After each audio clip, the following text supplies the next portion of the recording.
سلام علیکم اسماعیل جان. من مادر همو شایبه فیروزه می باشم. از شما احترامانه خواهش میکنم که فرزند من از سانه 16 از مکتب 45 بیدرک شده تا حاضر در جستجوی هستیم. هیچ خبری نیست. از شما احترامانه از تمام میدیدگی خواهش میکنیم کدومی که میبیند و میکند همین زنگ زند یک خبری که تیه. ассалому алайкум бародарои азизи, муроҷиати модари Шоева Фирӯза буд. Ҳамин духтараке ки суратша дар рӯи экран мондагим, ҳамин духтарак аз санаи 16 декабр то ин ҷониб беном нишон шудагия.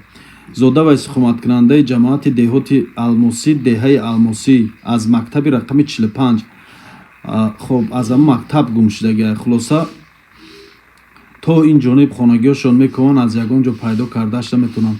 рақамҳое ки дар рӯи экран дагим рақамҳои боварии хонаводашай. илтимос аз ҳамаи шумо тамошобинои азиз, ҳамин духтарака дар ки ҷое ки дида бошед, хоҳ дар Душанбе, хоҳ дар ягон ноҳияҳои гирду ба ноҳияҳои тобеи марказиҳое ки умуман дар ки ҷое